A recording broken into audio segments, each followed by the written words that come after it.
Hi everyone, thanks for joining us, and Anne, thank you very much for joining us. So the topic today is driving inclusion and opportunity. And you've said in the past, financial inclusion is a basic human right. When you think about financial inclusion and extending that to digital inclusion, how would you define it, and why is it a priority for a company like Mastercard? Well, I do think that it's very important for people to be connected in the world. We see the future moving to the Internet of Things, and we think that if you're not connected, there's going to be an even bigger difference between the haves and the have-nots. And when we went into financial inclusion, we started to see the digital identity was actually something that was being used by governments around the world to actually roll out and register people and include them. And that's why we started to think of inclusion as much broader than just financial in terms of giving people digital identities. And actually, when you think many people are born in different parts of the world without birth registration or passports or so on, and many of those people are actually women, then digital identity actually gives them something that uniquely says, I am who I am. I'm not somebody's mother, daughter, sister, but I'm a person in my own right, and I can connect up to the connected world. So that's what inclusion means to us. So as you look around the world today, how far along are we on that path? How digitally included are people nowadays? And I suppose, where do we want to get to? Well, in terms of the financial side, we're some way along, because back in 2011, the World Bank said there were 2.5 billion people excluded from the financial system, and since then, 500 million have been added, which is fantastic. And also, you're seeing countries roll out identity programs. India, for example, have got hundreds of millions of people registered now.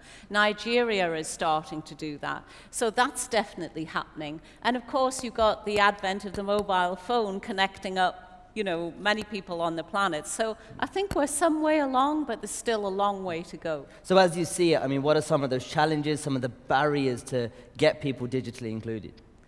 Well, I think, first of all, from our perspective, we had to start and think, how do you actually get people to want to, say, put a couple of dollars into their phone if they're making a couple of dollars a day? Yeah. And we thought, you've got to find a funding source. And most governments around the world are actually funding their people from a social point of view. So once you've identified that, you've got a means of moving money electronically to someone who never had it before. So that's one thing. The other thing is, many of the aid organizations are trying to reach people.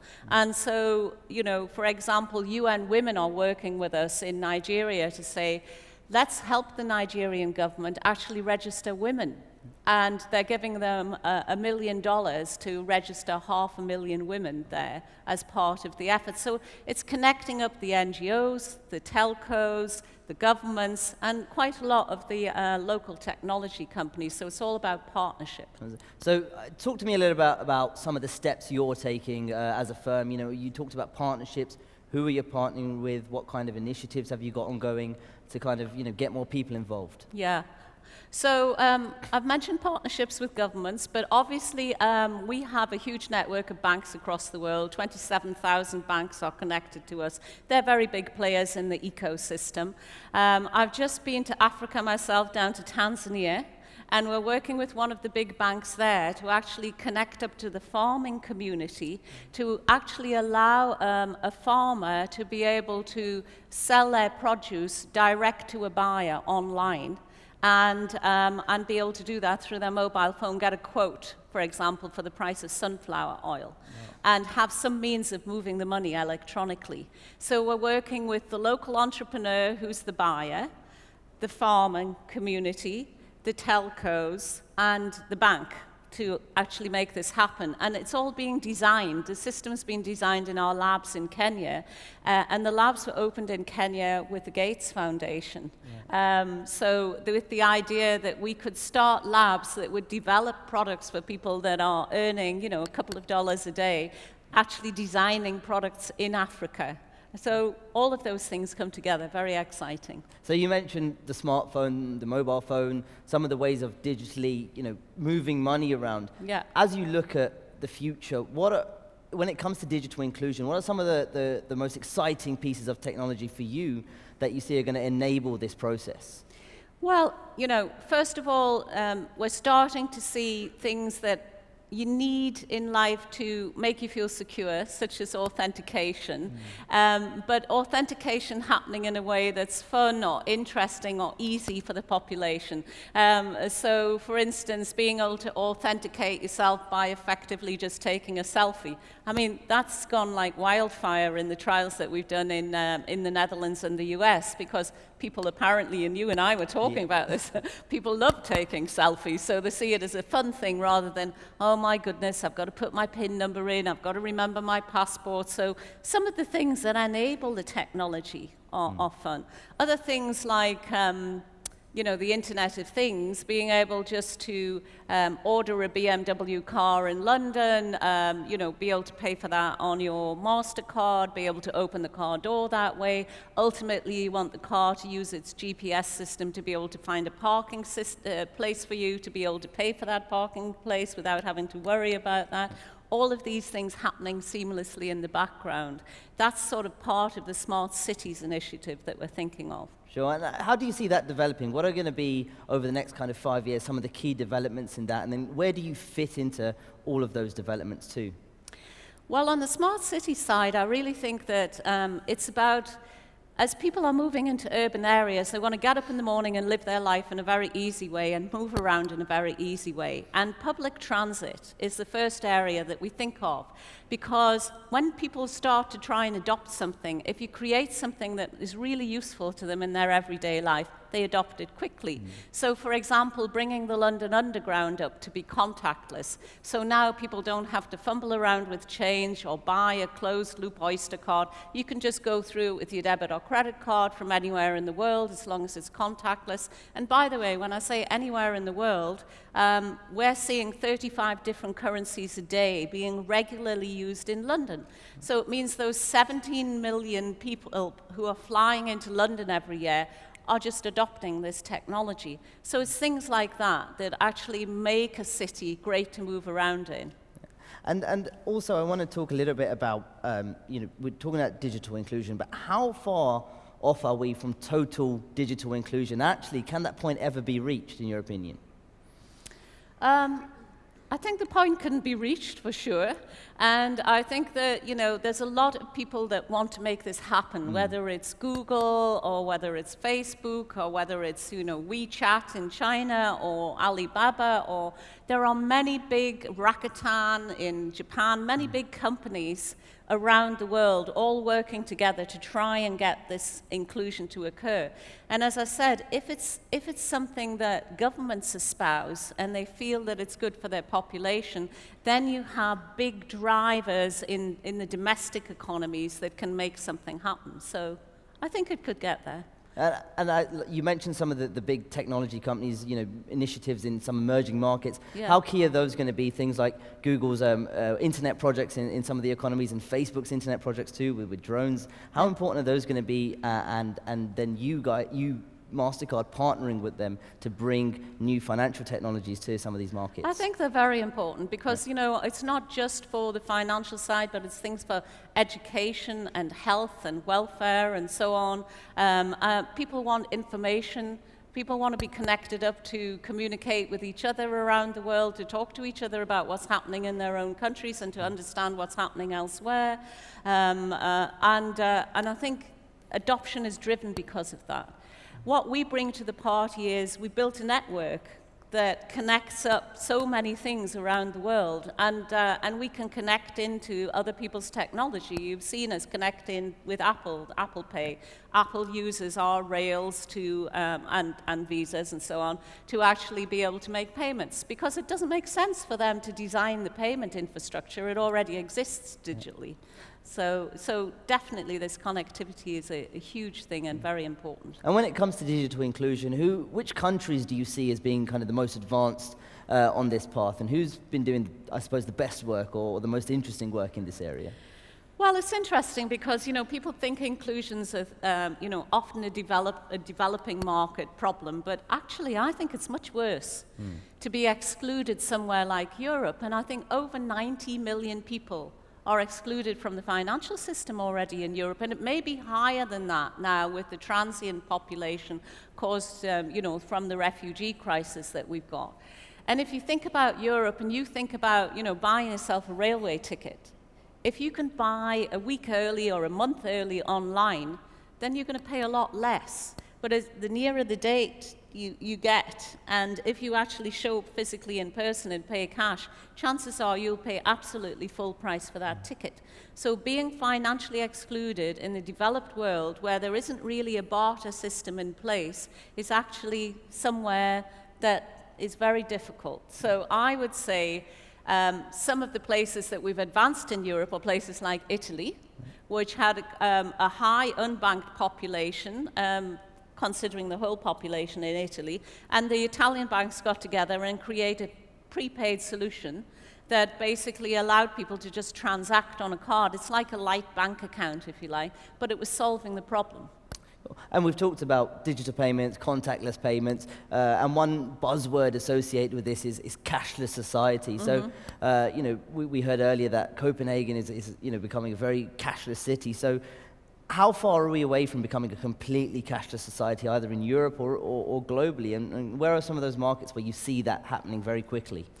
Well, 85% of the world's retail transactions are still cash. And that was a number that we've been saying for about the last 5 years, and it's not getting any lower. And the reason is that personal consumption is expanding at a rate of about 5% a year. And so though there's many more electronic payments, there's still an incredible amount of cash. Here in the Nordics is probably the most advanced place in the world, although I think it's very important to give consumers choice. And I believe that in the future, cash and plastic and mobile and the Internet of Things will coexist, because I think people will choose to live their lives and use different instruments to live their lives, according to what they find easy and convenient and safe, and that they should have a right to do so. So there's always going to be a space for cash then?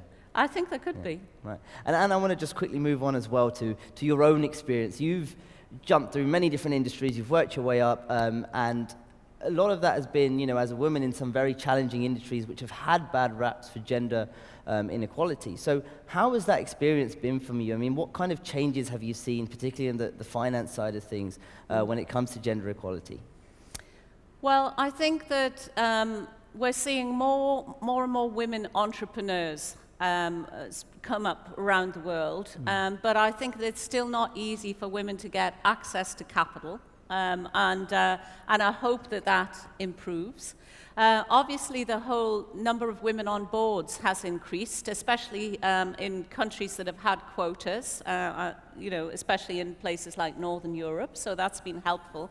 But I think the problem is, it's one thing fixing a board level, but if you don't create the feeder pool of women to grow up and manage the company, that's a wider problem, and you aren't probably creating the board members that you want for the future.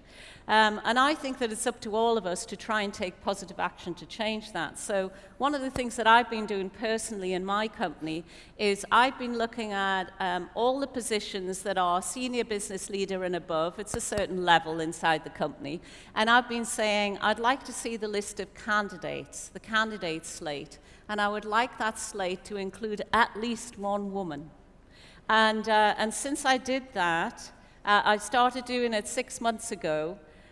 Since I started to do that, the number of women recruited in the previous 6 months into the positions that were open was 33% women. In the last 6 months, it's been 44%. So it's been a massive change in a really small space of time. So I think positive action, and in a way that says, look, gender equality is important. It's about opportunity. It's not about putting a woman in a job. It's about having a broad enough slate so that you can attract great candidates. And if you put them into feeder jobs, such as running a country, then you'll get people who grow up to be able to run a global business. That's what we'd love to see. Well, congratulations on those numbers. Fantastic news. Thank you. And just as we kind of close this conversation out, and I want to move on to some of the technology that excites Mastercard. I mean, right. we've seen you talk about things like digital currencies, blockchain, artificial intelligence. So run me through for Mastercard, what are going to be some of the big areas of tech and why they're so important? Yeah. People have said to me, oh, are you worried about blockchain? Do you not think that, it's going to threaten the franchise and so on? And my view is like, why would we be worried about blockchain? We should embrace new technology, and we're actually looking at blockchain in our labs because it's a peer-to-peer value transfer system. And so, we understand that kind of value transfer system, so we find that very, very interesting. You and I were talking about artificial intelligence earlier. I mean, I think it's very early days with that, though I was saying I was a research scientist and used to research into fuzzy logic years and years ago, actually, in the oil and gas industry.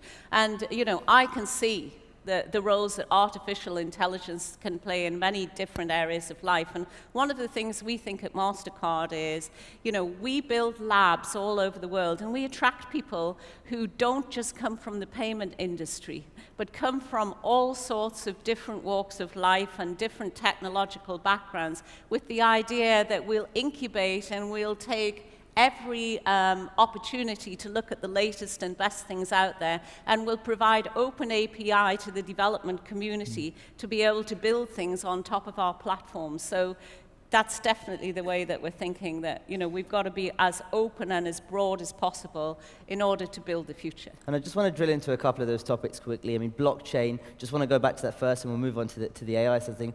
For you, why is blockchain so exciting, not a threat, and how do you see it playing out for a company like Mastercard? Well, as I said to you, I think that blockchain's exciting because it's a value transfer system. And when you think about it, if you think about the way that the whole of the global trade flows work around the world, and you see, the further development of, the Chinese building the One Belt, One Road and so on, you can see where that type of technology could play very well in that space. And also if you think about bringing it maybe closer to the daily life inside our world, rewards platforms and so on. Rewards aren't money, but they're a sort of currency that can be similar around the world, and you could see blockchain could lend itself very much to a rewards value transfer system. Yeah, and same kind of question with artificial intelligence. What are the interesting areas and problems that it could solve for Mastercard? Artificial intelligence, we're much more at a sort of, beginning level of looking at that. But, I mean, obviously it's going to be much more in the sort of sophisticated query place to start with. Then it can be things like development, because, you're going to build things on top of ideas that you're developing, and to be able to sort of take those ideas and extend them quickly into a big global network is the thing we're looking at. We actually upgrade our network twice a year now, and the speed at which we can do that and actually hit over 200 countries simultaneously is pretty impressive. But you can see in the future with some of the latest technology tools and techniques, you may be able to do that better, faster, more pervasively in future. And in this, just a final question, how key is your work with startups going to be in this, your partnerships, any kind of potential acquisitions or investments you guys make in startups in bringing about this new technology? Well, we've actually invested in quite a few acquisitions in recent years, and we bought things like rewards platforms, we've bought processing companies, we've bought digital gateways, And we continue to acquire around the world because, I mean, obviously you can't just grow organically. Acquisition's very important. And our relationship with startups, as I said, we're actually helping companies incubate because we think it's very good to do that. We also invest with VCs because we want to keep our finger on the pulse of what's happening with that.